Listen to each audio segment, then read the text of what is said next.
Muhammad ibn Abdullah wa ala alihi wa sahbihi wa man wala. Subhanaka la ilma lana illa ma 'allamtana innaka antal alimul hakim.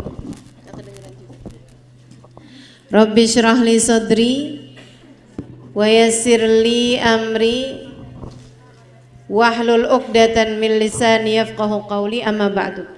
Jendelanya dibuka tolong.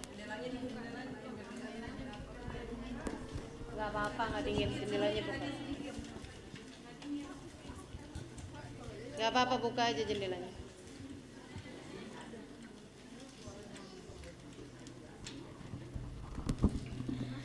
Alhamdulillah. Wassalatu wassalamu ala Rasulillah wa ala alihi wa sahbihi wa man wala, amma ba'du. Sama-sama kita sayangi Umi Syifa Al-Haddad beserta seluruh keluarganya, anak, mantu, cucu, cicit. Semoga selalu berada dalam rahmat ridha Allah Subhanahu wa taala. Panjangkan umurnya, sehatkan badannya, dimudahkan urusannya, dikabulkan hajatnya, dibahagiakan hatinya, semakin dicinta Allah Subhanahu wa taala dan Rasulnya. Para ustadzah yang menghiasi majelis kita, ada Umi Lulu Mulakhela, Ustadzah Azimah Al-Muhdar, para ustadzah yang lain, ibu-ibu, kakak-kakak, adik-adik, anak-anak, nenek-nenek, yang mudah-mudahan semuanya dirahmati dan dicintai Allah, disayangi dan disyafaati Nabi besar Muhammad sallallahu alaihi wasallam, insyaallah, amin ya rabbal. Kita sekarang berada di hari baik, bulan baik, di tempat yang baik, dan mengerjakan pekerjaan yang baik. Mudah-mudahan Allah menjadikan kita semua hamba-hambanya yang baik, amin ya rabbal alamin. Dan kita menjelang kepada kita hari-hari yang terbaik. Besok hari Tarwiyah, besoknya lagi hari Arafah.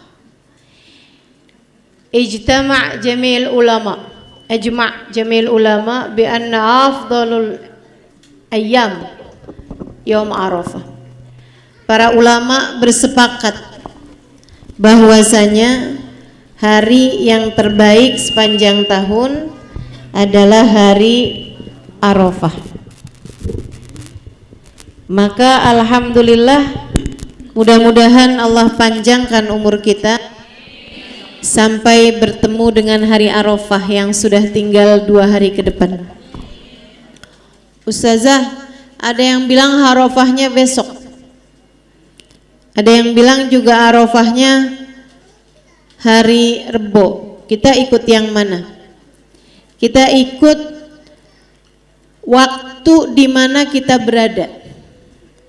Kalau kamu ada di Indonesia, kamu lebarannya hari Kamis, Arafahnya hari Rabu. Kamu nggak boleh ikutan lebaran hari Kamis kalau kamu sedang ada di negeri Arab. Saya tadi malam dapat kabar dari teman-teman kita yang ada di Australia bahwa mereka akan berlebarannya juga hari Kamis, yang berarti juga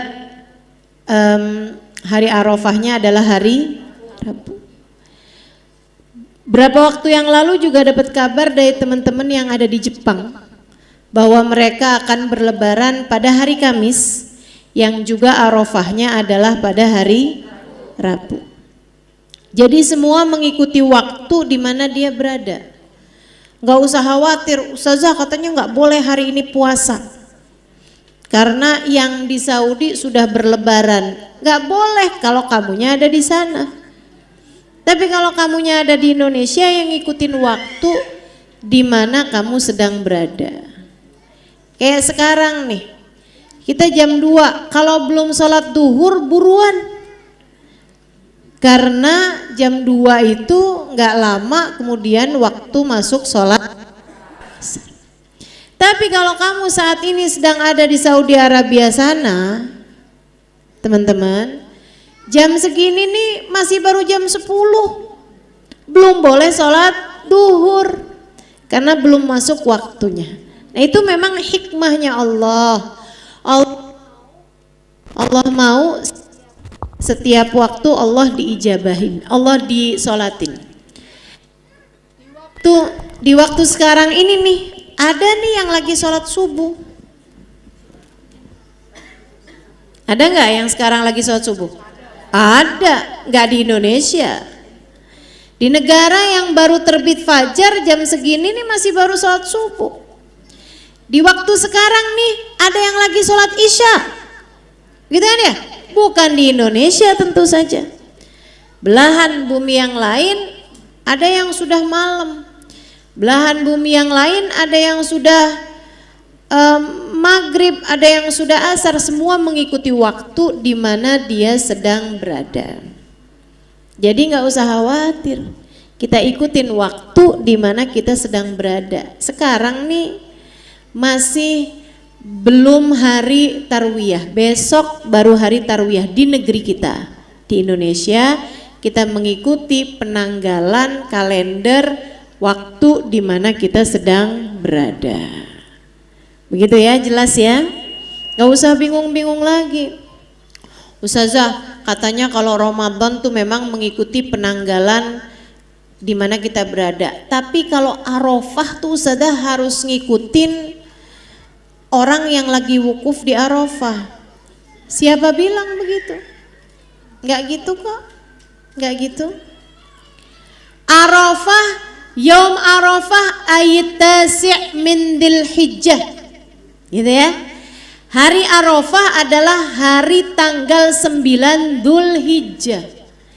Jadi enggak patokan kepada orang-orang yang wukuf di Arafah. Boleh diajak keluar? Adeknya boleh diajak keluar, ya. Nggak peduli kepada orang-orang yang sedang wukuf di Arafah atau melakukan apapun pada tanggal-tanggal tertentu, patokan kita tetap kepada tanggal di mana kita sedang berada. Tanggal hari Arafah adalah Tasi' min Dzulhijjah, hari tanggal 9 Dzulhijjah. Insya Allah mudah-mudahan Allah beri hidayah, taufik, kemudahan beribadah kepada kita. Jadi besok hari tarwiyah bisa kita puasain, tanggal 9 Dzulhijjah bisa kita puasain. Kata Nabi Muhammad, tanggal 9 Dzulhijjah atau hari Arafah puasanya ngapusin dosa 2 tahun. Tahun sekarang nih sama tahun yang akan datang. Jadi nih tahun yang akan datang pun juga udah Allah ampunin. Berarti maksudnya kita tahun depan bebas berbuat dosa gitu saja? Nggak gitu maksudnya. Akan tetapi artinya bahwa mudah-mudahan Allah karuniakan kepadamu penjagaan dari perbuatan dosa di tahun depan, sehingga mudah-mudahan yang puasa hari Arafah semoga jadi kabar gembira bahwa umurnya masih akan panjang sampai tahun depan. Begitu katanya Sayyidina Ibnu Abbas alaihi ridwanullah. Beliau mengatakan puasa Arafah tuh janjiin terampuni dosa sampai tahun depan. Itu mudah-mudahan jadi kabar gembira. Yang puasa hari Arafah insya Allah umurnya masih akan panjang. Ya, jangan ditinggalin puasanya ya, insya Allah. Begitu teman-teman saya sekalian. Kemudian hari Idul Adha, hari Arafah tuh doa mustajab. Ya, jadi banyakin doa di hari Arafah. Kalau bisa usahakan hari Arafah tuh baca Al-Ikhlas banyak-banyak sampai dengan 1000 kali. Nah, kemudian doa sesudahnya insya Allah doanya akan menjadi doa yang mustajab. Jangan lupa doakan keluarganya, doakan saudara-saudarinya, doakan teman-temannya, doakan saya. Saling doa mendoakan sehingga mudah-mudahan Allah Subhanahu wa taala selalu menjaga kita dimanapun dan kapanpun kita berada, selalu membahagiakan hidup kita dimanapun dan kapanpun saja kita berada, baik dunia hingga kelak di hari akhirat nanti, insya Allah. Doa mustajab. Nah, kemudian malam hari raya hidupkan dengan banyak-banyak ibadah sampai besok paginya tuh hari raya tuh. Nah, kita sunnah mandi ya, sunnah mandi. Yang nggak bisa mandi dimandikan. Orang-orang tua, manula yang ada di rumah kita, ya kan? Anak-anak kecil, anak bayi kan nggak bisa mandi sendiri, serem. Anak umur 3 bulan pergi kamar mandi sendiri, ngeri.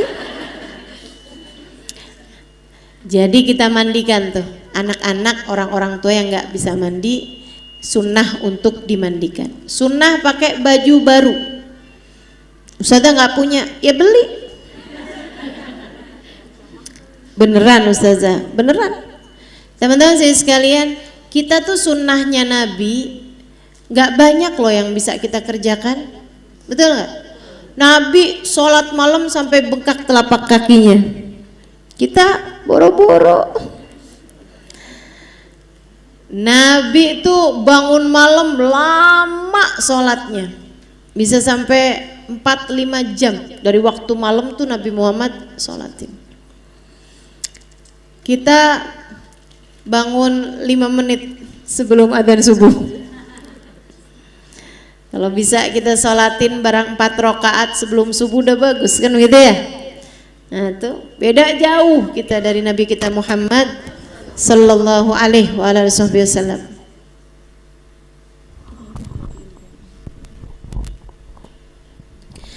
Teman-teman sekalian yang saya muliakan, jadi di antara sunnah-sunnah Nabi banyak yang kita nggak bisa kerjain. Hatinya Nabi nggak pernah benci siapapun. Hati kita, aduh.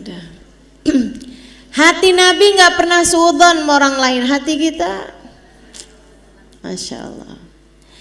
Jadi sunnah Nabi ini banyak banget yang kita nggak bisa kerjakan. Nah, sunnah Nabi pakai baju baru hari raya Idul Adha, hari raya Idul Fitri. Bisa nggak kira-kira kita kerjain? Bisa. Bisa. Alhamdulillah Ustazah, kita jadi ngerti bagaimana cara minta baju sama suami. Minta tambahan duitnya nih. Itu bilangin sama suaminya ya. Sunnah Nabi kan banyak nih bang, kita nggak bisa kerjain. Kalau sekedar pakai baju baru kan bisa kita kerjain. Kan udah ada baju kemarin yang baru yang belum kamu pakai. Ya itu kan Idul Fitri.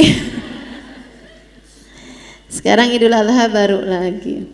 Mudah-mudahan deh, insya Allah. Anak kecil-kecil juga sunnah pakaiin baju baru. Kalau mampu, kita mampu, nah kita kerjain.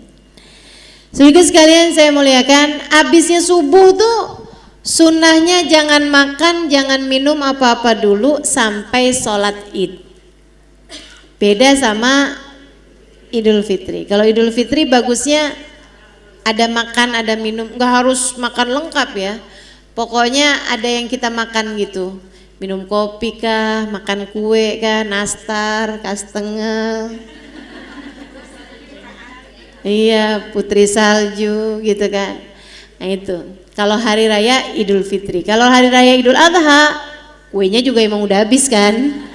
Nah, jadi udah nggak usah makan-makan dulu, kita puasa dulu sampai sholat id. Sholat Idul Adha jangan ditinggal teman-teman. Itu adalah sholat sunnah terbaik sepanjang tahun. Bukan artinya orang sholat Idul Adha tapi nggak sholat subuh. Bukan, tapi maksudnya sholat Idul Adha adalah sholat sunnah terbaik sepanjang tahun. Nah, sholatnya jangan ditinggal. Sesudahnya juga sunnah untuk bertakbir dari mulai hari Arafah tiap habis selesai sholat sampai hari ketiga tasyrik. Nah itu tiap habis kita salam dari sholat kita bertakbir. Sunnah tuh, baca zikirannya sesudah itu. Takbirannya nggak harus panjang-panjang. Allahu Akbar, Allahu Akbar, Allahu Akbar, La ilaha illallah, Wallahu Akbar, Allahu Akbar walillahil hamd 3 kali. Kemudian Allahu Akbar kabira walhamdulillahi katsira wa subhanallahi bukratan wa asila. La ilaha illallah wahdah sadaqa wa'dah wa nasara 'abdah wa a'azza jundahu wa hazamal ahzaba wahdah. La ilaha illallah wallahu akbar. Allahu akbar walillahil hamd. Dah, cukup segitu. Takbir. Tiap habis selesai salam sholat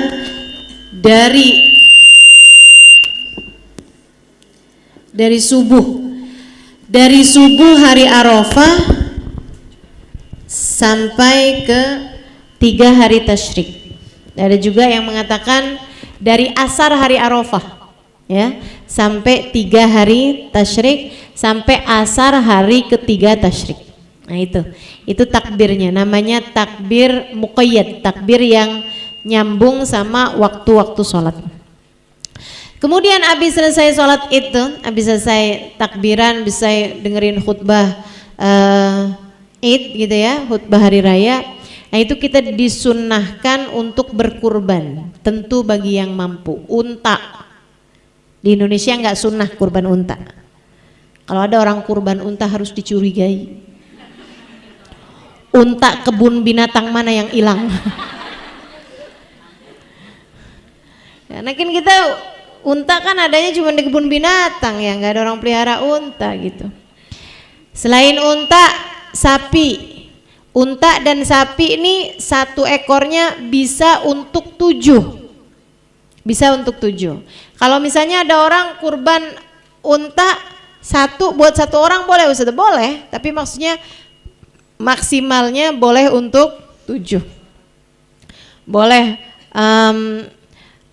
berduaan, boleh bertigaan, boleh berempatan gitu ya, dan paling banyaknya boleh sampai dengan 7.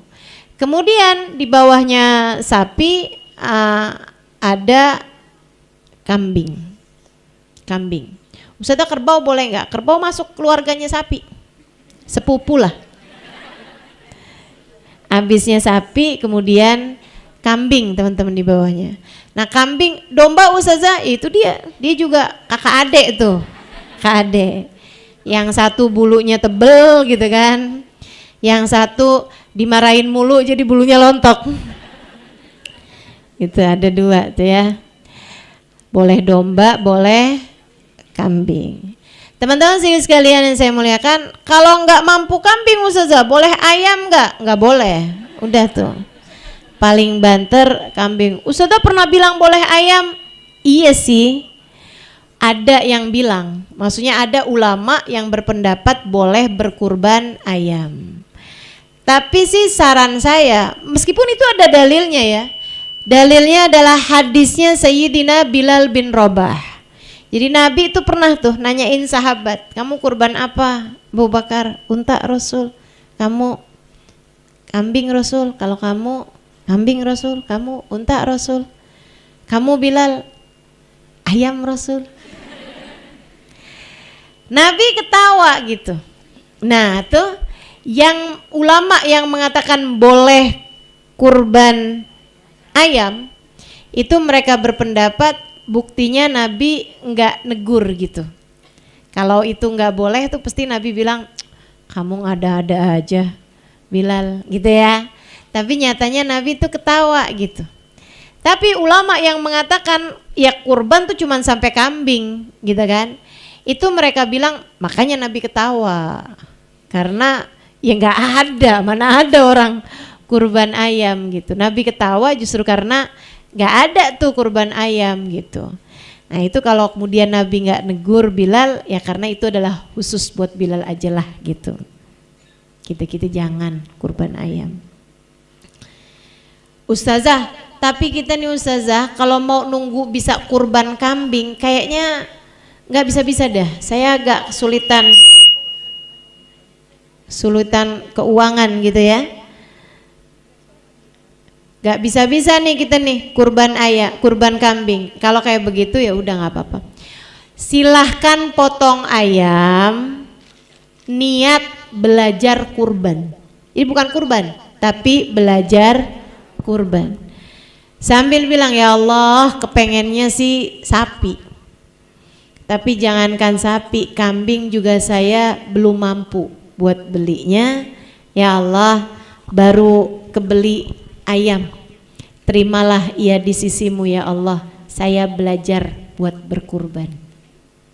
Potong ayamnya di rumah, nggak usah nitip ke masjid.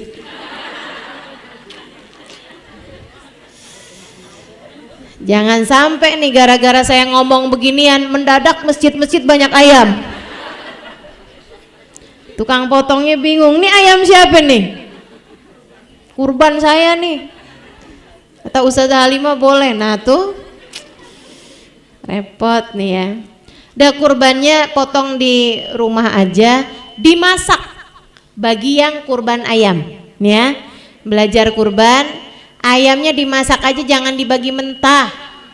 Ntar orang curiga, ya saya dikasih daging apa ini, kok warnanya lain gitu kan. Nah jadi dah yang potongnya kurban ayam masakin, bikin opor, bagiin ke tetangga barengan sama ketupat. Enak banget gitu kan, langsung nelan ludah. Teman-teman sikit sekalian saya muliakan, jadi gitu tuh ya. Nah untuk yang kurban sapi, unta, kambing berniat untuk kurban nih nanti nih, mudah-mudahan ada rezekinya kamu bisa kurban atau mungkin bahkan udah kebeli kambingnya nanti berkurban. Dari sejak tanggal 1 kemarin sampai kurbannya dipotong, jangan potong rambut, jangan potong kuku, jangan angkat darah, jangan donor darah, jangan transfusi darah atau pemeriksaan darah, cek lab tuh tunggu aja sampai nanti selesai hewan kurbanmu dipotong. Ya kecuali karena hal-hal darurat ya. Tapi kalau enggak tuh jangan angkat bagian tubuhmu. Biar kenapa? Biar anggota tubuhmu mendapatkan ampunannya dulu sebelum dikeluarkan dari tubuhmu. Tapi kalau rambut rontok Ustazah, ya itu memang bukan usaha kamu. Kalau potong rambut kan kita usaha sendiri tuh kan, gitu ya. Nah itu yang potong kuku juga biarin aja, nggak apa-apa, biarin panjang dulu aja, nggak apa-apa sampai hewan kurban kita dipotong. Seperti itu teman-teman sekalian. Dan kurban ini hukumnya sunnah alal kifayah, dalam artian kalau ada nih suami punya duit, istri nggak punya duit, maksudnya semua hartanya istri cuman diberi sama suaminya gitu, nggak kerja sendiri, nggak punya warisan sendiri gitu, maksudnya nggak punya uang sendiri dalam jumlah banyak gitu ya. Anak-anak juga masih kecil-kecil, semuanya masih pada sekolah gitu, itu kurbannya cukup 1. Nggak usah kurban 1 nih tahun ini diniatin buat anak nomor 2, ntar tahun depan lagi niatin buat anak nomor 3, nggak perlu. Itu 1 kurban udah mencukupi buat keluarga tersebut.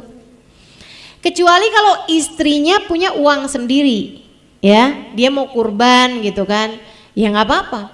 Atau suaminya bilang, kamu boleh deh saya kasih nih uang buat kurban, ya kurbanin, jangan terus dibeliin tas baru.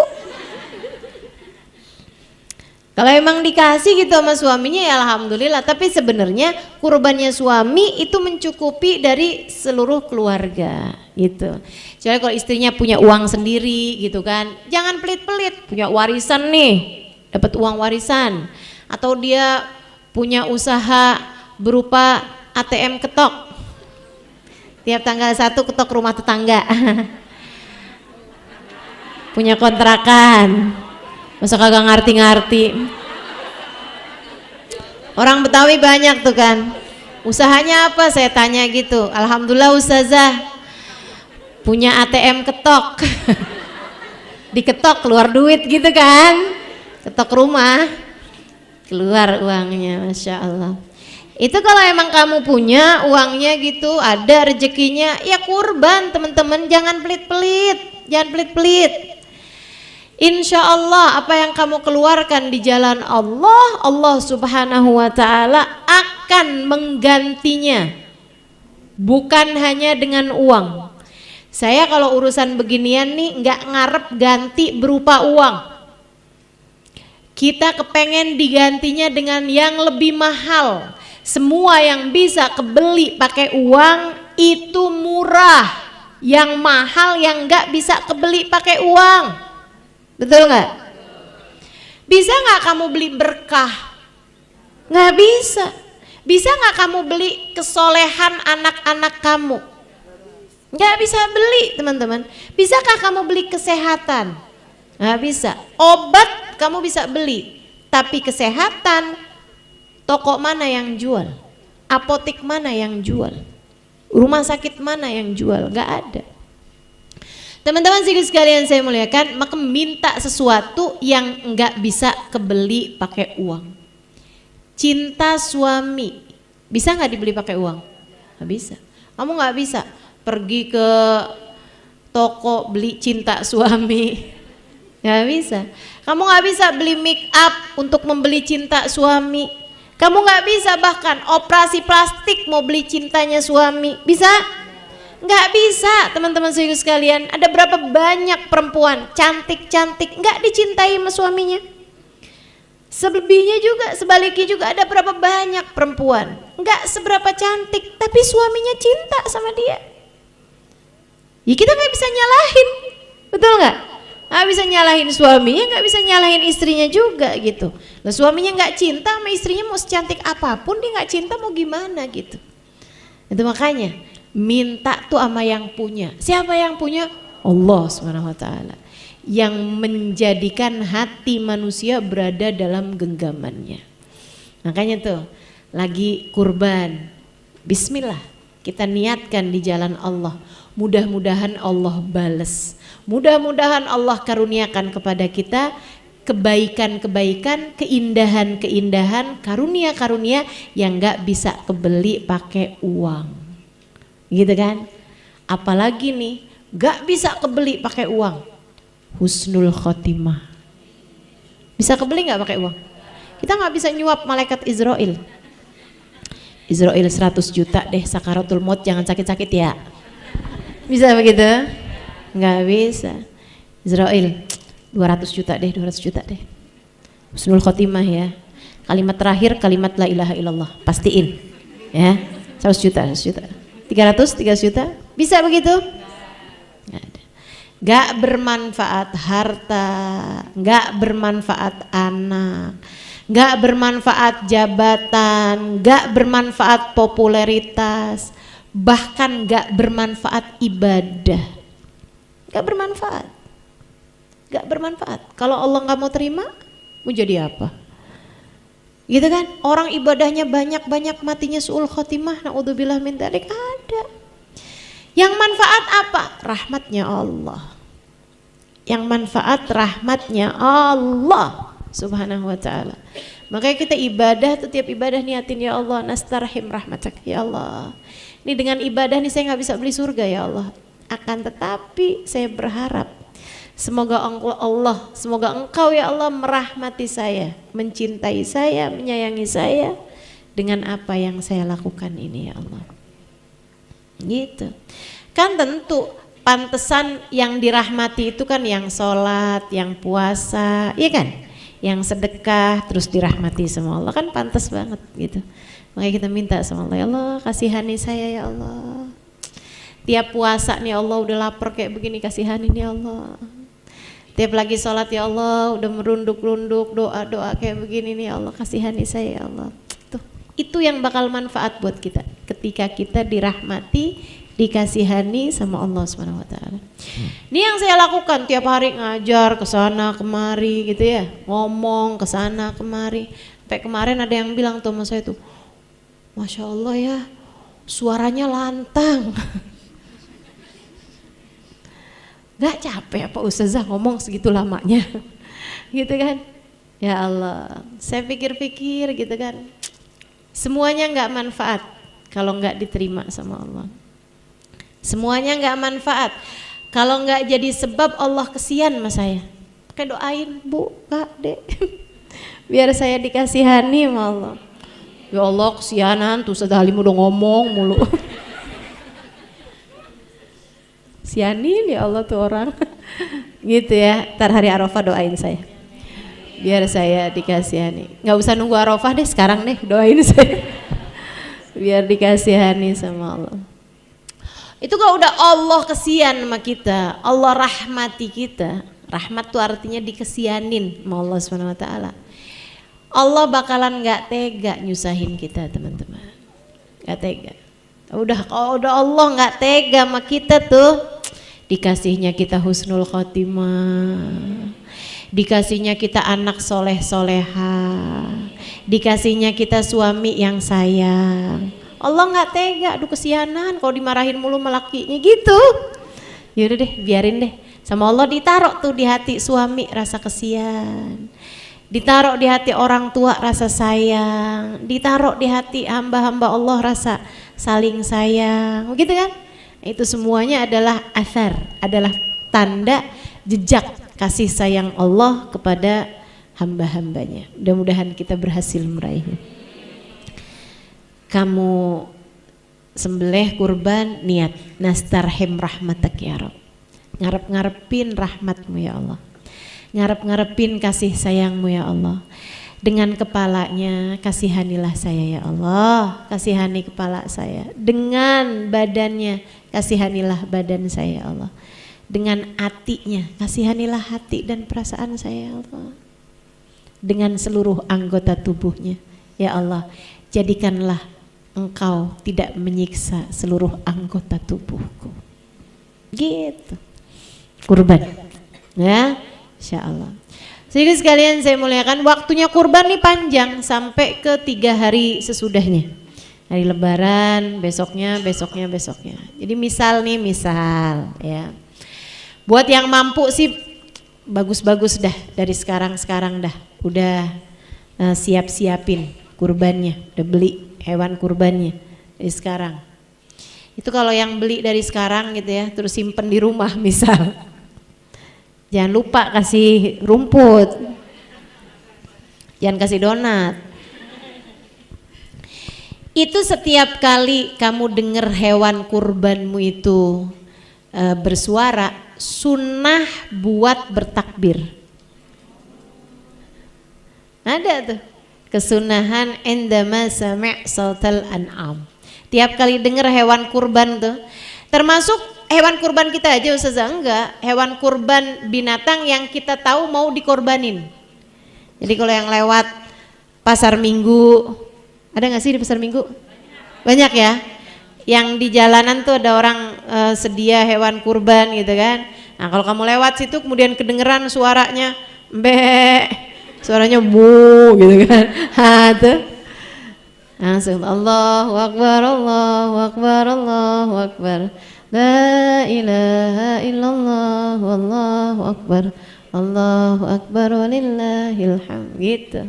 Tiap dengar suaranya lagi Allahu akbar, Allahu akbar. Enggak berhenti dong Ustazah. Alhamdulillah. Biasanya nih ya, kalau kamu enggak kebeli hewan kurbannya sebelum Id, itu hari kedua, hari habis Lebaran tuh sama habis besokannya lagi harga pada turun tuh. Saya soalnya ini dapat bocoran dari orang Jakarta gitu tuh katanya. Kalau di daerah enggak, mereka memang pelihara kan. Jadi kejual, alhamdulillah, nggak kejual ya nggak apa-apa gitu, nggak turun signifikan. Tapi kalau di Jakartaan gini nih, pikirnya daripada dibawa balik lagi ke Tegal, bawa balik lagi ke Slawi gitu kan, ya udahlah, udah dapat untung ini dari yang sebelum-sebelumnya, jadi yang ini jual murah aja gitu. Boleh nggak Ustazah gitu tungguin murah tuh baru kita beli? Boleh aja. Kalau kamu memang terbatas dananya. Kalau kamu nggak terbatas dananya, ya alhamdulillah kita bisa beli dari awal-awal kan dapat yang bagus-bagus.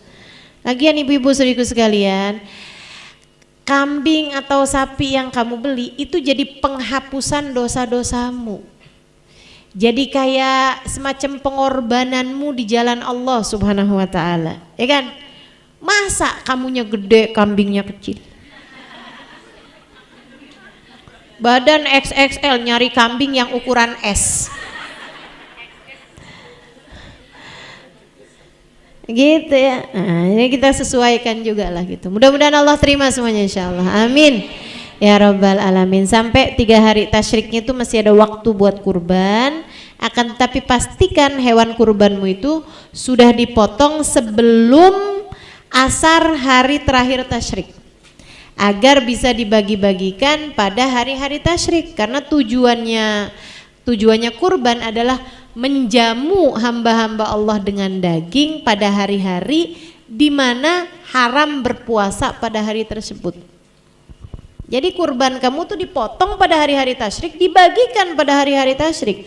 Perkara orangnya nyimpen di kulkas baru dimakan 10 hari kemudian itu nggak jadi soal. Tapi yang pasti sudah kamu bagi-bagikan, sudah kamu distribusikan daging tersebut itu, sehingga pas terbenam matahari di hari ketiga tasyrik udah nggak ada daging yang masih harus dibagikan gitu. Udah semuanya terbagi-bagikan, udah semuanya tersalurkan gitu. Ya, gitu teman-teman saya sekalian. Dan bagi yang berkurban itu sunnah buat ngambil dagingnya, sunnah buat ikut ngambil dagingnya, bukan semuanya. Sebaiknya tidak lebih dari 1/3, gitu kan, 1/3 bagian, nggak lebih dari itu. Jadi kalau kambingnya 15 kilo, jangan lebih dari 5 kilo. Ada gitu orang kurban 15 kilo, 5 kilo buat rendang. 5 kilo dibikin gulai, 5 kilo bikin sate. Buat siapa? Buat saya dan keluarga lah. Maksudnya kurban itu adalah Allah hendak menjamu hamba-hambanya. Jadi bagikan, bagus-bagusnya 1/3 buat fuqara wal masakin. Buat orang gak mampu kasih 1/3 dari kurbanmu tersebut. 1/3 lagi buat hadiah, maksudnya kasihin sama tetangga, kasihin sama orang-orang yang tinggal di sekeliling komplekmu itu, walaupun yang mampu sekalipun, walaupun bukan muslim sekalipun, nggak apa-apa, bagiin, gitu ya. Nah 1/3-nya lagi silahkan buat kamu dan keluarga kamu, gitu.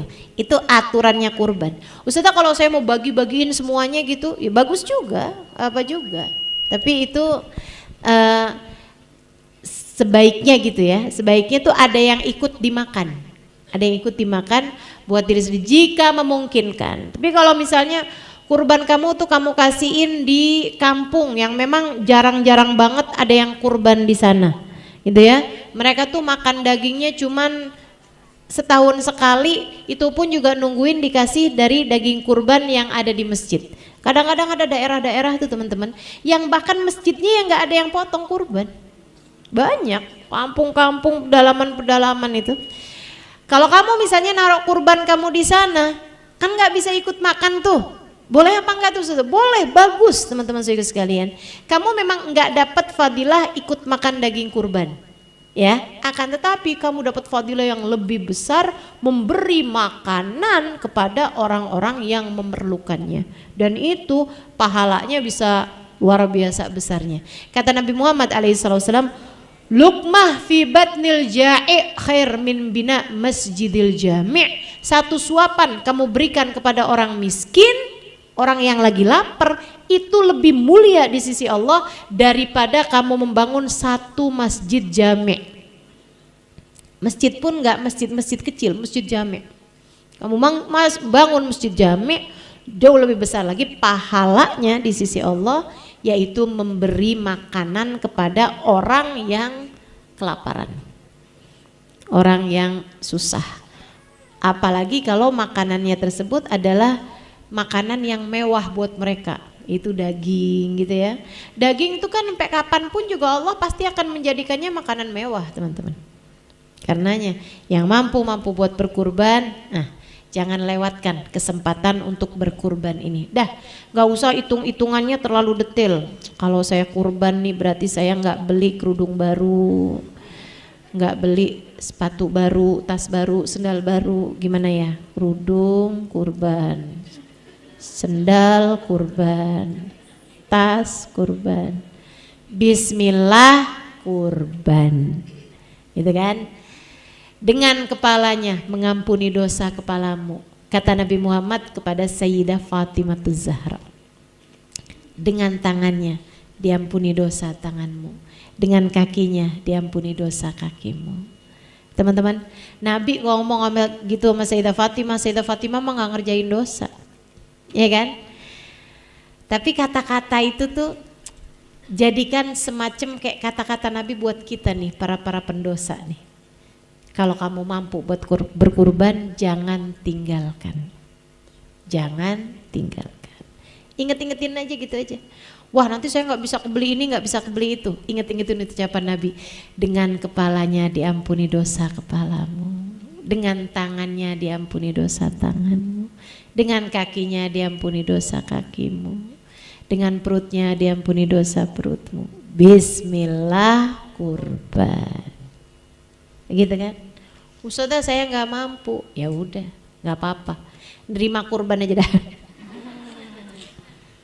Ya, kalau kamu nggak mampu kurban, Ustazah udah setiap tahun nih nggak mampu buat kurban, nggak apa-apa teman-teman, nggak apa-apa. Tapi rasa ingin berkurban itu sebaiknya ada dalam hatimu. Andai saya mampu, saya akan berkurban. Itu penting. Niatul mukmin khairun min amalih, kata Nabi Muhammad. Niatnya orang mukmin itu lebih mulia daripada perbuatannya. Jadi kamu nih punya niat, ya Allah kalau saya punya duit nih, ya ampun, bismillah pasti saya kurban. Saya akan kurban. Pengen banget tuh bisa nyembelih kambing bagi-bagi kepada orang yang nggak mampu, bisa nyembelih kambing kemudian kita bisa ikut makan di situ juga gitu. Apalagi sudah Nabi Muhammad mengatakan ma'ubidallah fi yaumil hijjah fi yaumil adha fi idil adha khairun min iraqatid dam. Allah tidak disembah dengan ibadah yang lebih Allah sukai pada hari raya Idul Adha daripada mengalirkan darah kurban. Jadi mengalirkan darah kurban pada hari raya Idul Adha itu adalah ibadah yang paling Allah sukai dari kita, teman-teman. Ini kan hal yang sangat indah banget, pengen nyari cintanya Allah, pengen nyari pengampunan dosa, pengen nyari keridhaan Allah dengan cara kurban. Tapi nggak mampu. Ya Allah, andai saya punya, andai saya mampu, saya akan kurban. Ini teman-teman, kamu bisa dapat pahalanya niat kurban.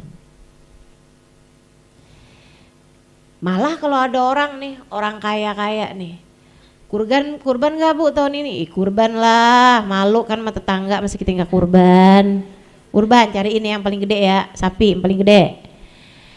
Itu dia kurbannya karena alasannya malu kalau nggak kurban.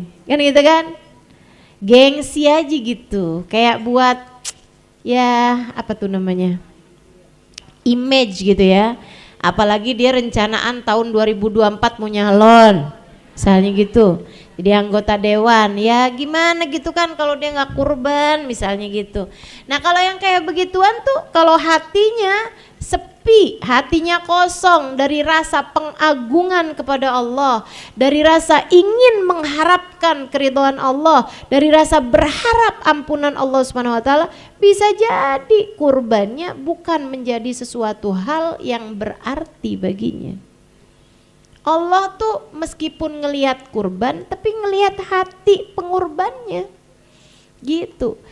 Jauh lebih dilihat hati orang yang berkorbannya daripada korbannya itu sendiri gitu. Sebab innallaha la yanzur ila suwarikum walakin yanzur ila qulubikum. Sungguhnya Allah Subhanahu wa taala tidak melihat kepada fisik kalian, zahir kalian, akan tapi yang Allah lihat adalah hati kalian. Gitu ya teman-teman. Mudah-mudahan dapat kita amalkan semuanya insyaallah. Amin ya rabbal alamin. Nah ini kemudian kajian kita nih, ya setengah jam boleh lah ya. Kita kajiannya ini sampai di nabi-nabinya Allah. Kemarin sampai nabi siapa? Libur kelamaan gini nih. Nanya nggak ada yang nyaut. Hah? Nabi Zakaria. Nabi Zakaria alaihi salam. Oh iya, yang ceritanya Nabi Zakaria dikejar-kejar sembunyi dalam pohon itu ya. Nabi Yahya, Nabi Isa udah? Belum. Apa udah sekalian tuh Nabi Zakaria terus dapat lahir Nabi Isa? Belum. Sedikit sekalian saya muliakan, Nabi Zakaria ini juga nikah lama nih, nggak punya anak nih, sampai udah agak tuaan gitu Nabi Zakaria sama istrinya nggak punya anak.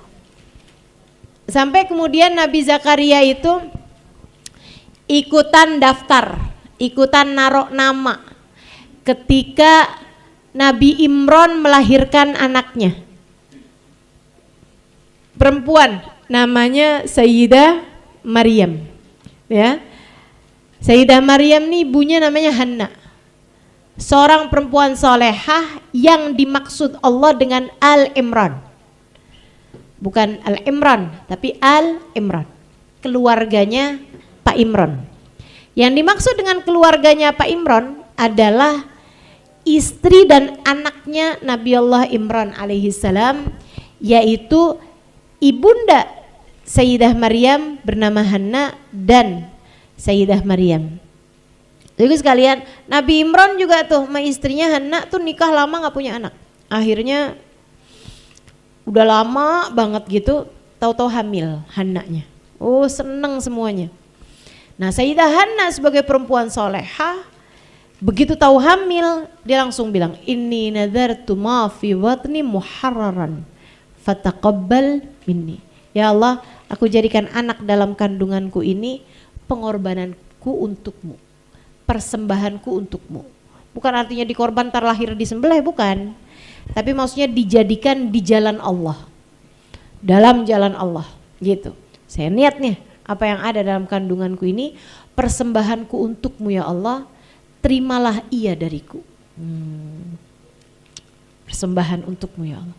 Jadi Sayyidah Hanna tuh dari awal hamil enggak merasanya sebagai anak saya enggak ada. Enggak ada. Jadinya hamba Allah. Sampai lahir anaknya. Falamma wada'atha qalat rabbi inni wada'tuha untha wa laysa dzakaru kal untha wa inni sammaituha Maryam wa inni u'idzuha bika wa dzurriyyataha minasyaitonir rajim. Sampai ketika Hanna melahirkan anaknya, dilihat ternyata anaknya perempuan. Kaget dia. Kenapa kaget? Karena dia nggak nyangka, dia pikir persembahan buat Allah, ya Allah hambamu ya Allah, persembahanku buat untukmu ya Allah.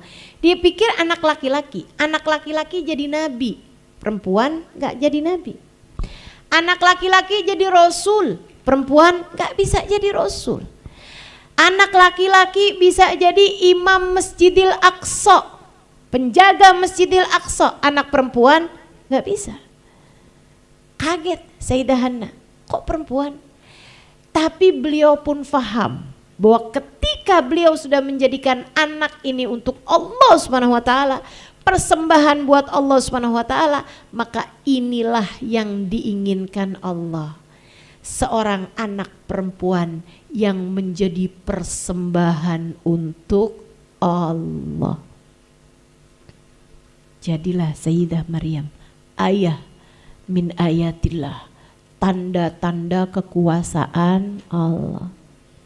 Enggak rasul, enggak nabi, tapi seorang waliyah min auliyaillah, seorang kekasih dari kekasih Allah, perempuan paling tercinta di sisi Allah, nisaul jannah, perempuan-perempuan surga. Teman-teman, Nabi Muhammad menyebutnya nisaul jannah arba', perempuan surga itu ada 4. Asiyah bintu Muzahim, Asiyah bininya Pak Fir'aun,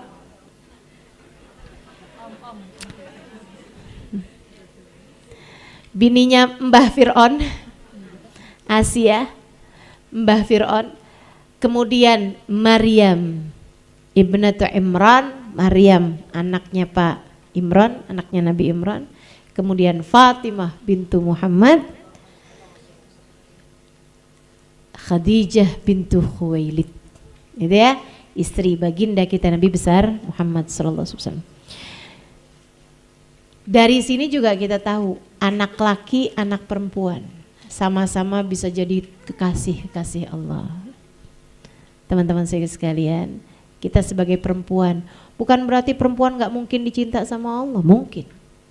Bukan berarti perempuan gak mungkin jadi waliullah, mungkin. Jadi waliullah enggak, tapi jadi waliyatullah. Kan gitu ya? Artinya ya kekasih Allah gitu, perempuan, kan begitu. Kalau nabi enggak ada nabiyah, rasul enggak ada rasulah, gitu kan? Akan tetapi wali ada waliyah, gitu kan? Ini ngerti enggak nih?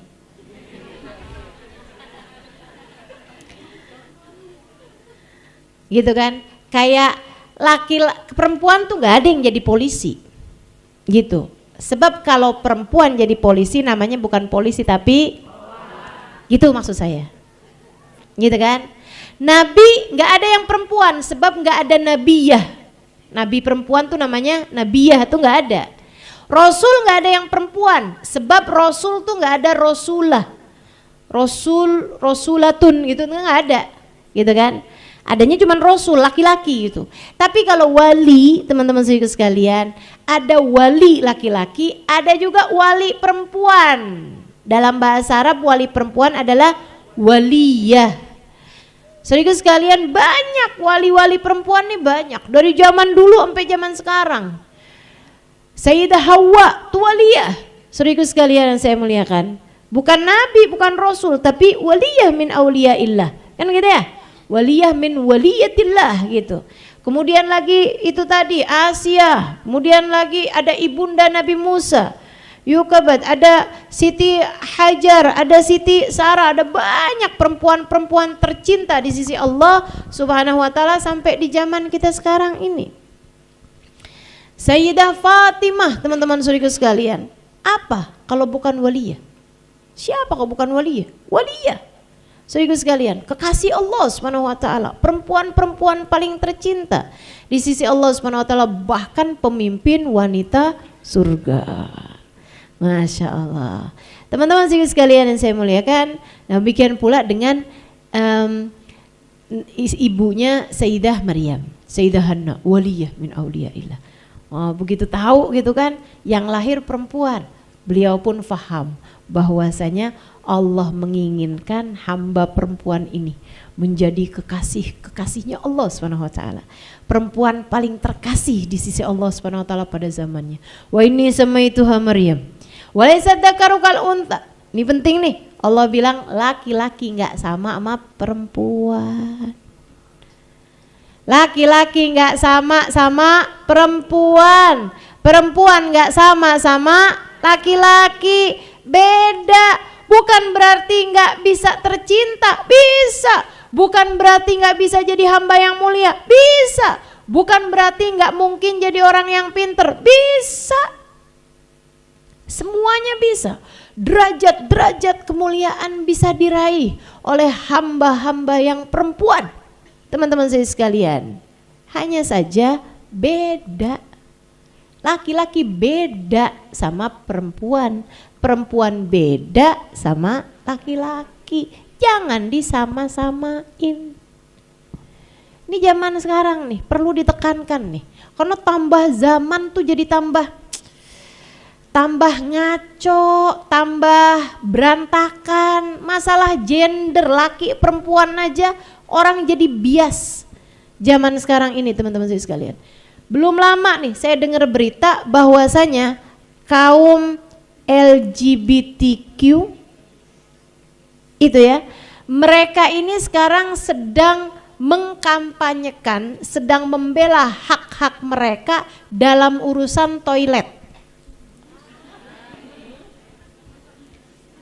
Nih, mereka memperjuangkan hak mereka dalam urusan toilet. Jadi mereka bilang, kita transgender yang perempuan, maksudnya yang laki-laki jadi perempuan, maunya masuknya di toilet yang perempuan. Masalahnya kita yang perempuan yang kagak mau. Betul nggak? Karena mereka bilang kami nggak mau masuk di toilet yang laki-laki, karena kan tampilan kami ini kan udah perempuan gitu. Masa kami mau masuk di toilet yang laki-laki, ntar kami digodain. Yes, derita loh. gimana coba? Iya kan? Nah kalau dia masuk di toiletnya yang perempuan, ya kita yang nggak mau dong. Betul apa enggak? Pas kita lihat yang saya masuk toilet perempuan kan udah lepas cadar kan gitu ya.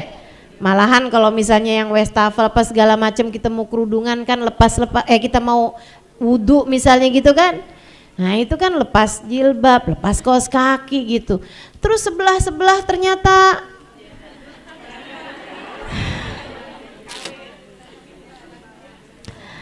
ya kita tentu nggak mau gitu. Sampai kemarin tuh belum lama juga saya ada baca kabar ada seorang artis di luar sana ya. Dia tuh manggil anaknya, perempuan anaknya, dia masih bingung manggil anaknya.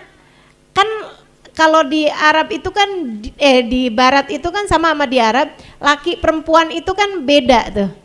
Kalau laki-laki kalau di Arab huwa, kalau perempuan di Arab hiya. Kalau perempuan di Arab kamu, anta, kalau perempuan anti, kan begitu kan? Ada beda gitu. Kalau banyak antum, kalau perempuan antunna, gitu ya. Teman-teman sekalian. Nah, sementara di Barat kan juga begitu tuh. Di Barat kan juga ada she, ada he, gitu kan? Dia bilang saya bingung mau manggil anak saya, dia bilang kayak gitu. Jadi manggilnya itu dengan kata ganti they. Mereka gitu. Dia bilang saya belum tahu anak saya memutuskan mau jadi laki-laki apa perempuan.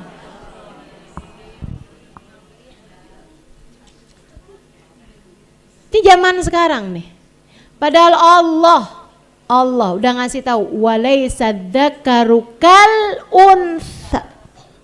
Laki-laki enggak sama dengan perempuan. Laki-laki enggak sama dengan perempuan. Ya beda, emang beda. Mau disama-samain gimana? Teman-teman, tampilan beda, badan beda, perasaan beda, pemikiran beda, suara beda. Iya kan? Mau di perempuanin kayak gimana ya tetep aja gitu. Allah udah bilangnya kayak begitu, teman-teman. Ini zaman-zaman akhir nih. Tambah lama tambah. Ya udahlah, kita cuman perlu minta kepada Allah. Mudah-mudahan kita seluruh keluarga kita, anak-anak kita semuanya dijagain. Jagain insyaallah. Jadi hamba-hamba yang soleh-solehah. Jadi hamba-hamba Allah yang soleh-solehah. Amin. Jadi hamba Allah Subhanahu wa taala yang soleh-soleh.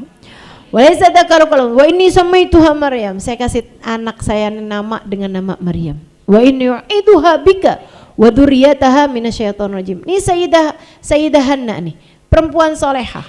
Bapaknya seorang laki-laki soleh, Nabi Allah Imran. Ngarepnya atau mikirnya anaknya kan sudah dipersembahkan buat Allah, mereka nggak ngarep, tapi mereka pikir anaknya laki-laki, ternyata lahir perempuan.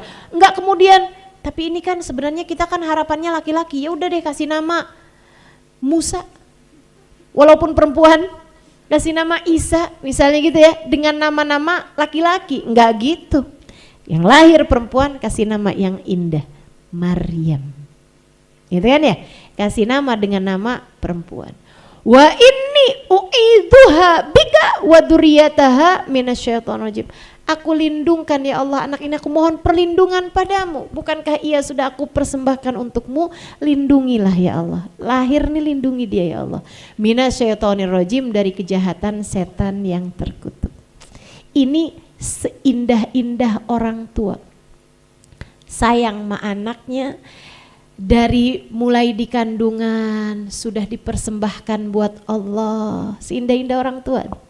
Lahir mohon perlindungan dari Allah buat anaknya. Lindungkan dia ya Allah dari kejahatan setan yang terkutuk. Jagakan dia ya Allah biar gak deket sama yang gak baik-baik. Sama keburukan-keburukan jauh-jauhin ya Allah, jauh-jauhin ya Allah. Ini anak saya ya Allah, anak saya ya Allah. Saya sudah persembahkan untukmu ya Allah. Masya Allah. Dia gak yang begitu lahir tuh misalnya kayak cakep apa enggak, mirip siapa ya mukanya, kulitnya putih apa, enggak ada masalah-masalah kayak gitu. Langsung mohon perlindungan dari kejahatan setan, dari apapun keburukan-keburukan yang ada di atas muka bumi ini, lindungkan anak saya darinya ya Allah. Enggak yang ya Allah sehat terus ya Allah, sehat terus nih anak ya Allah, jadikan ini sehat terus ya Allah. Enggak minta gitu. Minta perlindungan dari kejahatan, teman-teman. Biar dijaga sama Allah. Dijaga hatinya, dijaga keadaannya, dijaga akhlaknya, dijaga itu yang dia minta. Dijaga ruhnya agar terus-terusan menjadi ruh yang bercahaya. Ruh yang kenal sama Allah, ruh yang beriman kepada Allah Subhanahu wa taala. Masya Allah, seindah-indah orang tua. Jadi yang dikerjakan sama orang tuanya semasa anak ini kecil, zikir, ibadah, anaknya diikut sertakan, dibawa-bawa buat zikir, buat ibadah gitu. Sehingga sekalian yang saya muliakan, ini para orang tua, kamu mau jadi orang tua yang baik gitu juga. Baca ratib, ya kan ya? Anakmu kamu gendong, kamu susuin sambil bebacaan. Teman-teman sekalian, anak tuh kalau lagi kamu susuin kan suka ngeliatin muka ibunya, liatin lagi. Jangan kamunya sibuk megajet gitu, jangan. Coba tuh emak-emak sekarang, ini saya harus sampein nih, karena saya sayang sama anakmu sebagaimana saya sayang sama kamu, biar gak nyesel nanti gede-gedenya anak-anak kita. Anak kamu jadi anak yang kok dia nggak gampang sih dengerin saya. Kok anak saya nih nggak punya tambatan hati, kayak nggak sambung gitu sama saya. Kayaknya maunya jauh-jauh aja dari saya. Coba inget-ingetin. Kamu waktu menyusui anak kamu gitu. Anak kamu betapa seringnya memandang wajahmu, tapi kamu lebih tertarik kepada gadget di tanganmu. Kamu lebih tertarik handphone di tanganmu. Anak kamu lagi ngajakin bicara, kadang-kadang tuh dia mulai ngomong-ngomong gitu kan, kamu lebih tertarik dengerin infotainment di televisi. Kamu lebih tertarik nonton sinetron di televisi. Kamu lebih tertarik ngobrol sama orang lain di handphone kamu. Sehingga sekalian saya muliakan, jangan salahin anak ketika di masa-masa berikutnya, di masa umur dia 10 tahun, 11 tahun, 12 tahun, dia lebih tertarik kepada yang lain selain dirimu. Karena kamu bahkan sudah lebih tertarik kepada selainnya di masa dia sangat memperhatikanmu.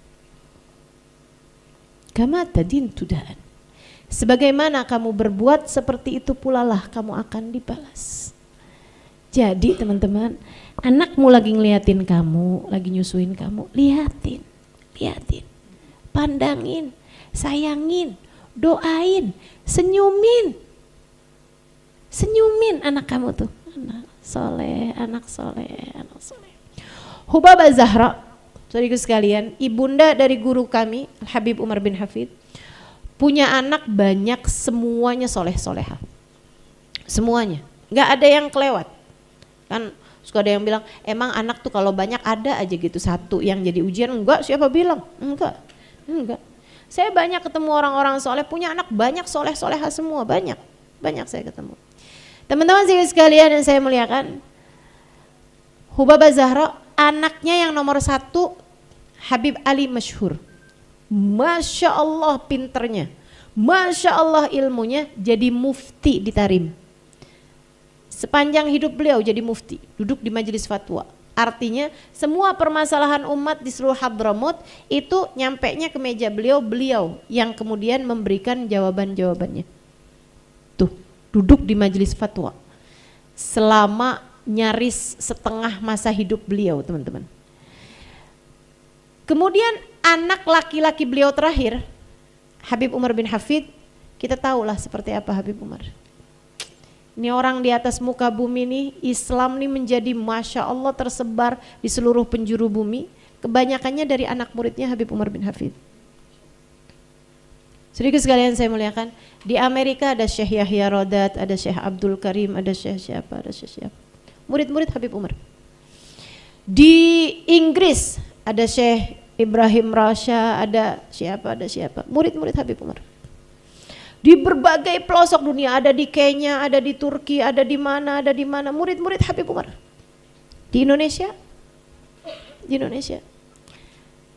saya hanyalah salah satunya.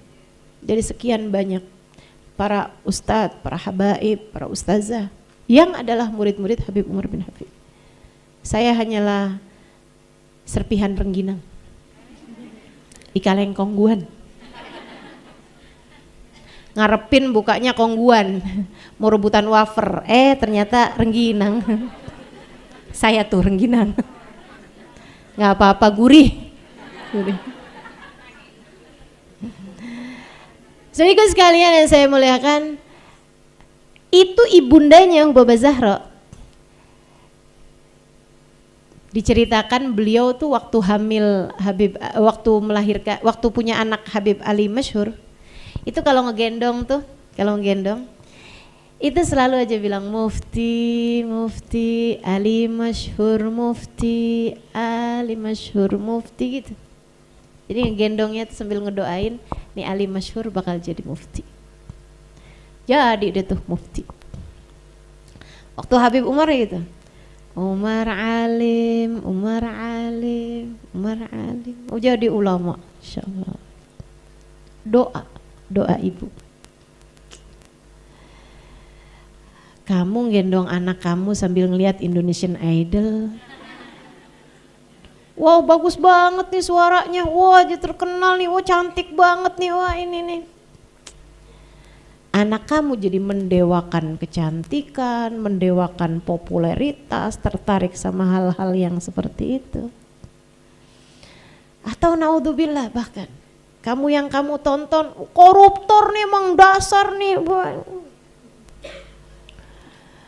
Tiap hari kerjaannya ngelihat orang-orang yang bahkan gak diizinkan Allah sujud barang semenit pun. Kamu nontonin orang-orang yang gak diizinkan Allah buat menyebut nama Allah, hidupnya cuman isinya dunia mulu. Anak kamu di kendongan kamu, anak kamu sedang kamu susuin.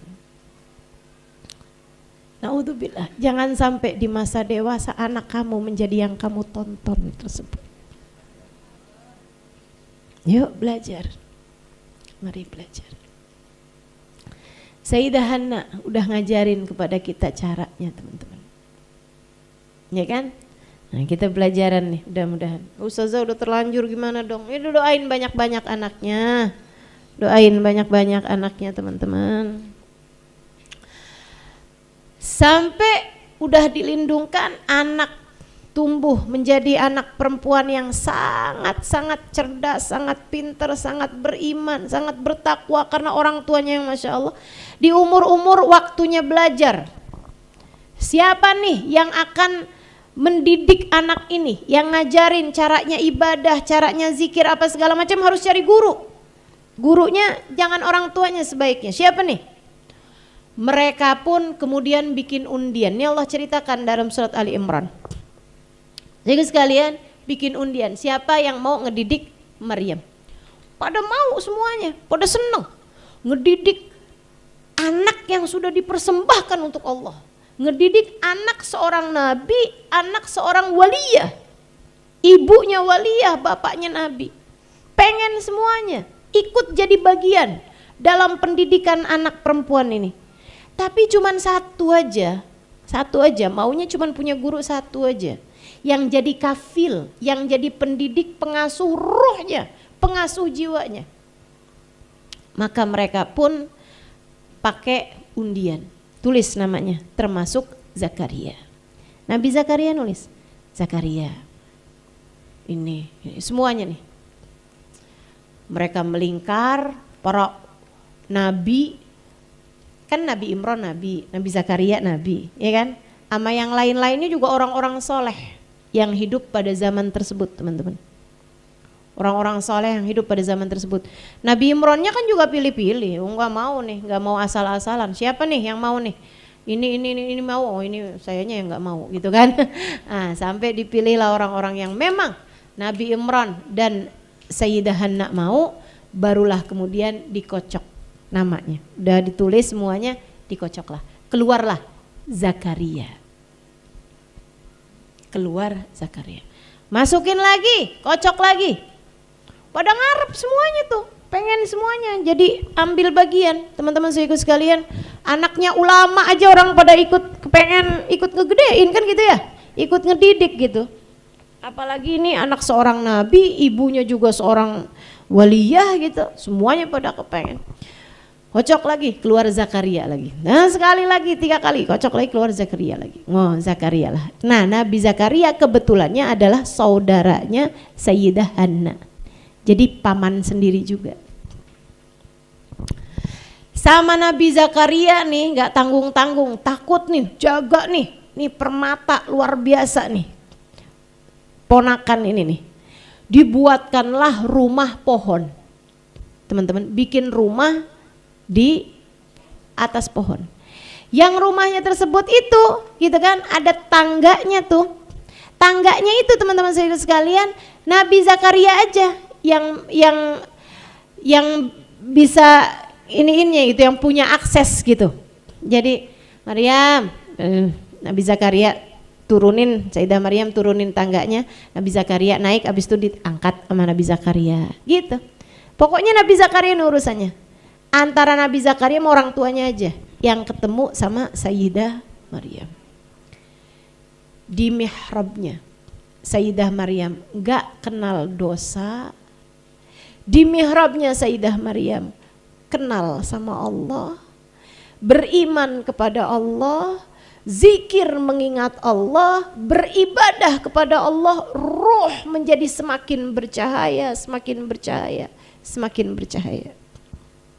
Satu waktu Nabi Zakaria lagi naik ke sana, wajada indaha rizqa.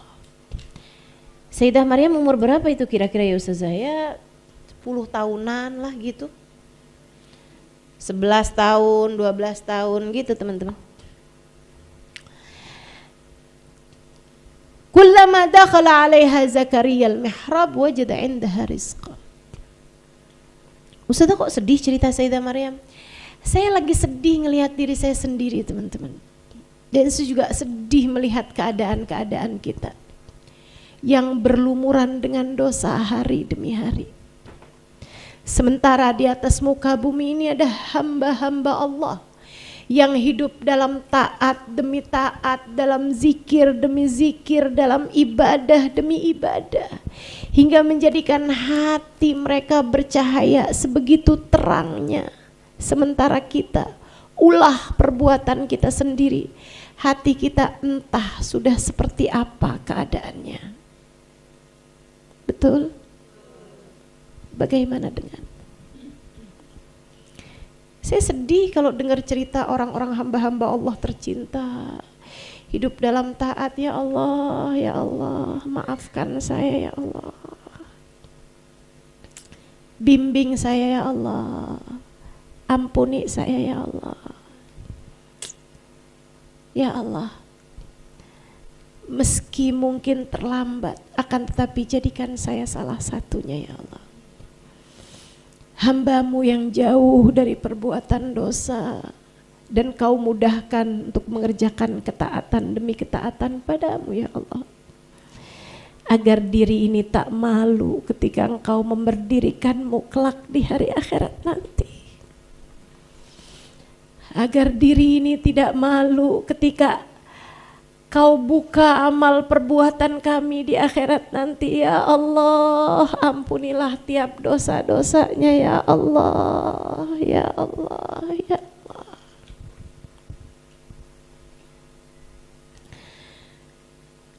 Kullama dakhala 'alaiha Zakaria al-mihrab wajada 'indaha rizqa. Beberapa kali Nabi Zakaria pas masuk ke atas dapetin ada rezeki, di situ ada buah-buahan. Nabi Zakaria pertama mikir gini, ibunya kali abis nengokin. Kapanan lagi lihat lagi, oh bapaknya nih kali abis nengokin. Gitu. Tapi lama kelamaan tambah aneh teman-teman. Buah nggak pada musimnya ada. Buah yang Nabi Zakaria dapetinnya pernah bawain buat Sayyidah Maryam, tapi oleh-oleh hadiah dari orang di luar kota sana yang nggak tumbuh di negeri mereka. Lah kok ada di situ? Dari mana dia nih? Tambah aneh kayaknya nih. Mana buahnya kelihatannya enak-enak banget, kualitas nomor 1. Kualitas all fresh lah. Atau apa satunya? Total buah gitu.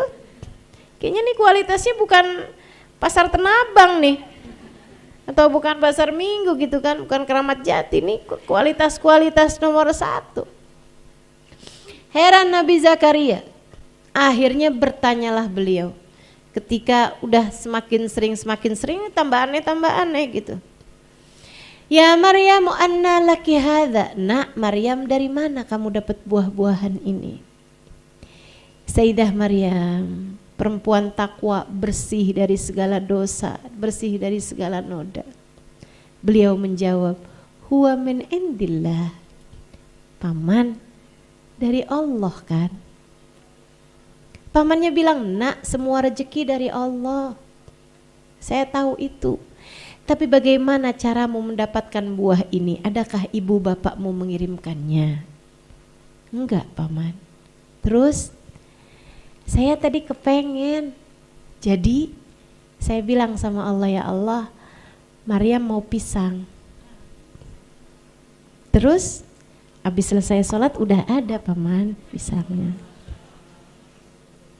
Innallaha yarzuqu may yasha'u bighairi hisab.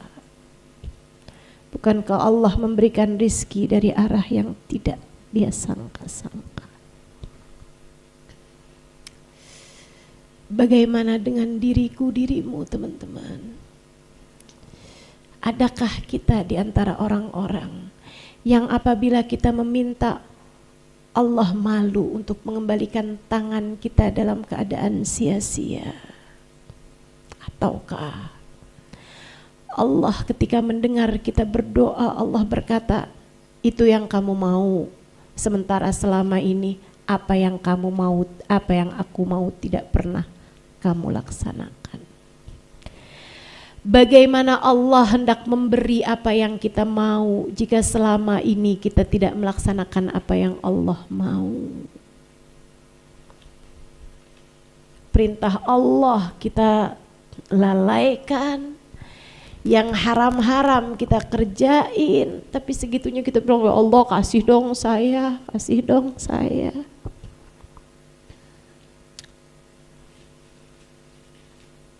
Sayyidah Maryam adalah di antara orang yang katanya Nabi Muhammad alaihi salam, Allah berfirman tentangnya, wa idza sa'alani la u'tiyannah wa idza sta'adani la u'idzannah.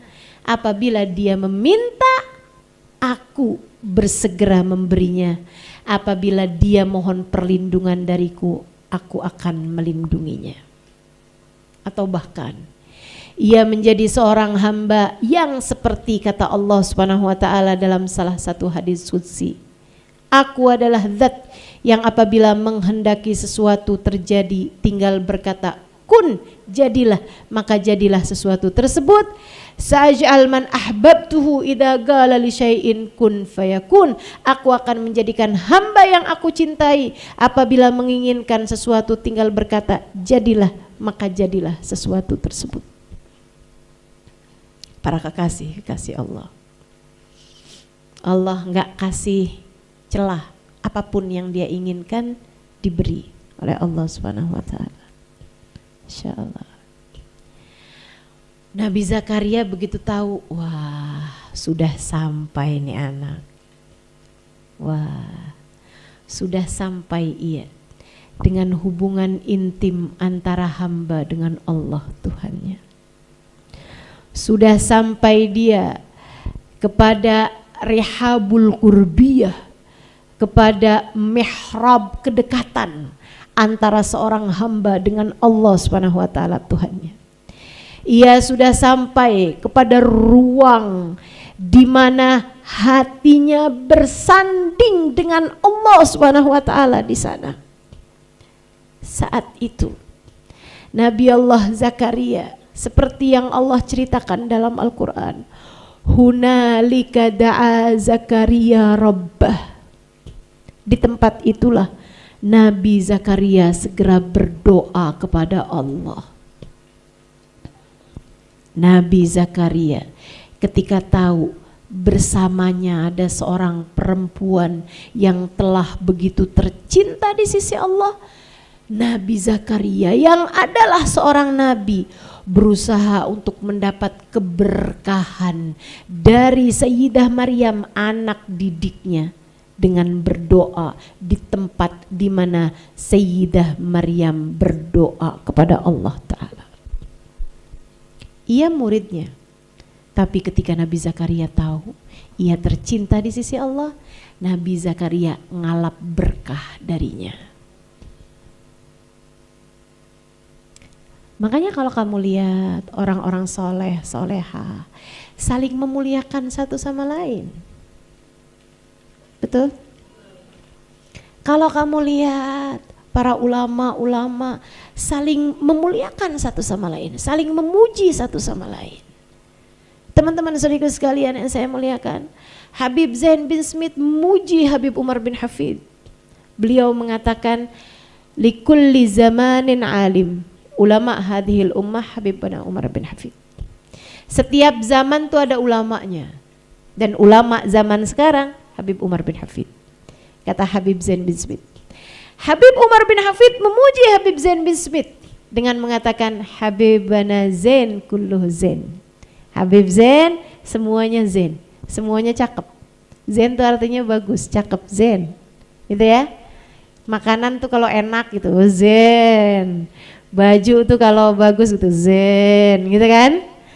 Gitu. Teman-teman sekalian saya muliakan, katanya Habib Umar bin Hafid, Habib Zain kullu Zain. Habib Zain semuanya Zain. Masya Allah, Masya Allah. Ilmunya Zain, akhlaknya Zain, ibadahnya Zain, doanya Zain, semuanya Zain. Saling memuji teman-teman saya sekalian. Kalau udah ulama saling menjatuhkan, bukan ulama kali ya. Bukan ulama kali. Seenggaknya bukan ulamanya Allah. Bukan ulamanya. Mudah-mudahan nih hati ini diajarin. Amin. Untuk bisa menempatkan segala sesuatu sesuai dengan porsinya. Insya Allah. Hunalika da'a Zakaria Rabbah. Di tempat itu Nabi Zakaria berdoa. Doanya apa? Minta dikasih keturunan. Nabi Zakaria doa-doa aja. Kenapa gitu? Sebab kalau ngelihat faktanya Nabi Zakaria udah tua, bininya juga gak kalah tua. Doa, minta. Apa kata Allah? Allah pun segera mengijabah doanya. Keren, keren. Emang enak nih, makanya kalau baca Quran tuh ngerti enak.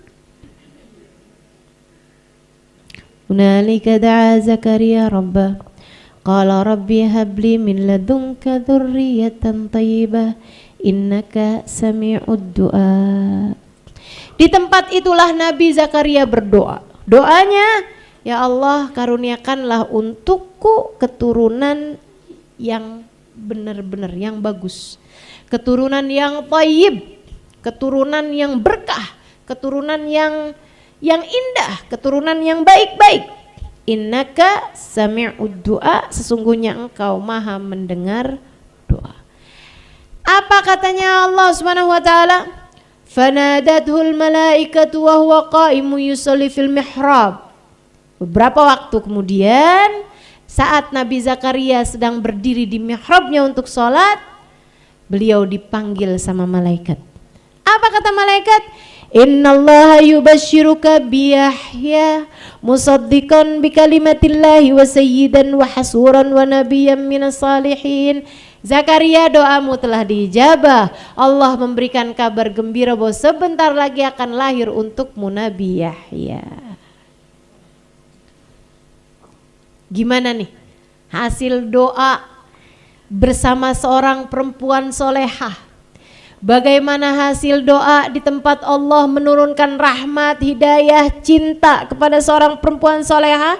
Hasil doanya Nabi Allah Zakaria dikaruniai Nabi Yahya. Kayak apa Nabi Yahya? Musaddiqan bi kalimatin minallah.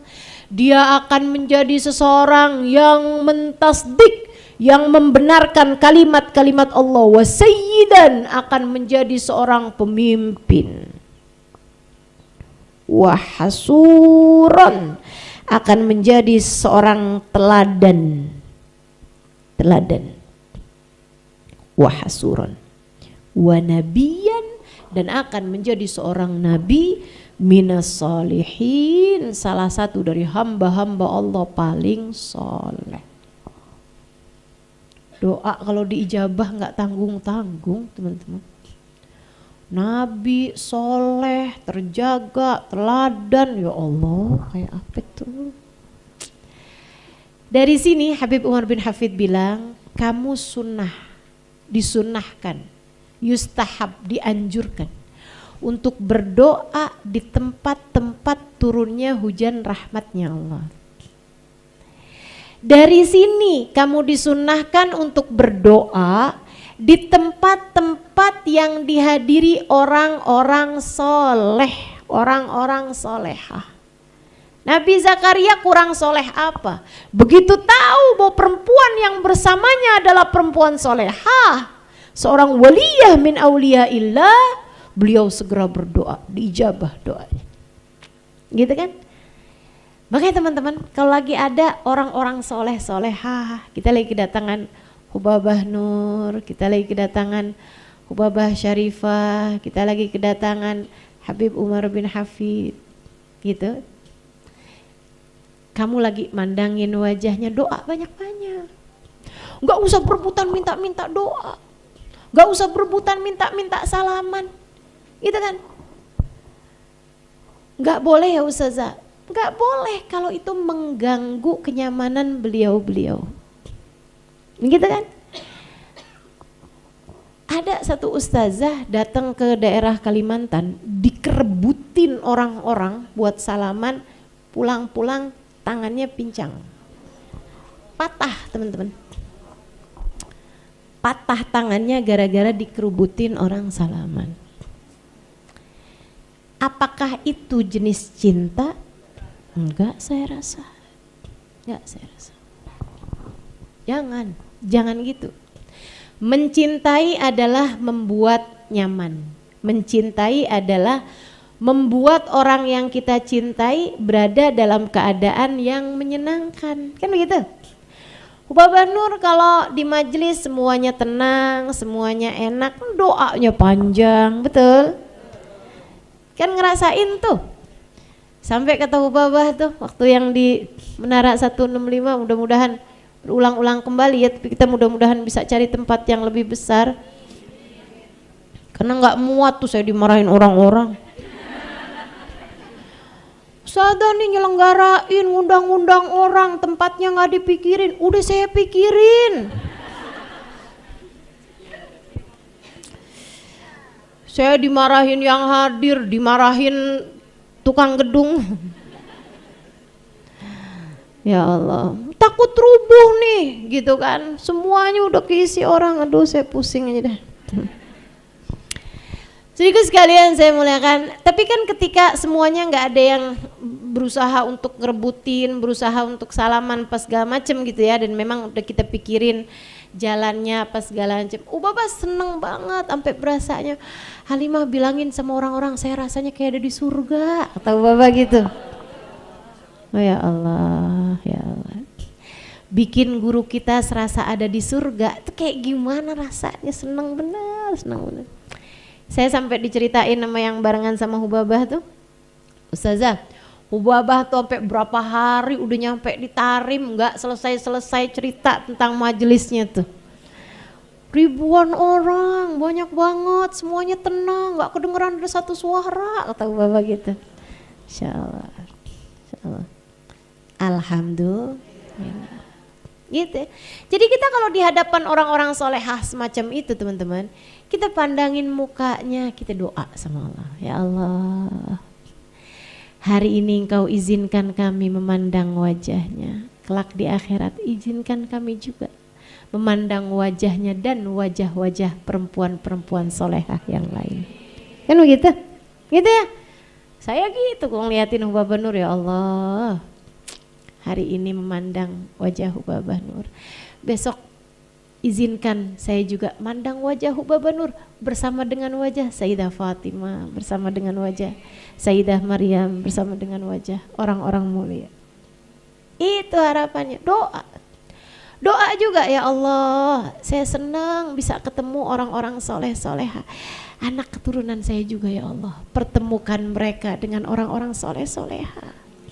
Kesian loh anak-anaknya, cucu-cucunya, betul. Kita seneng nih bisa ketemu sama guru-guru yang luar biasa, Hubaba Nur, Habib Umar, Hubaba Maryam, Habib Zain Bismit gitu. Anak-anak kita belum tentu.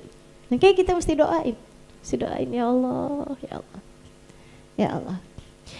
Biarkan kami semua tetap berada dalam kumpulan-kumpulan agung, kumpulan-kumpulan mulia, yang diharapkan kami akan bersama dengan orang-orang soleh-solehah juga di akhirat nanti. Gitu, doa terus, doa aja terus. Gitu teman-teman ya. Hunalika da'a Zakaria Rabbi habli min ladunka dzurriyyatan thayyibah innaka sami'ud.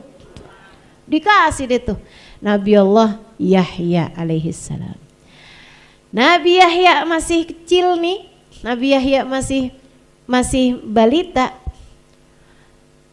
Sayyidah Maryam kemudian jadi remaja. Ibadah juga dalam tadi itu mihrabnya beliau itu. Satu waktu datang tuh malaikatnya Allah Subhanahu wa ta'ala. Ini ceritanya masih panjang. Ntar saya lanjutkan di kesempatan berikutnya, episode berikutnya.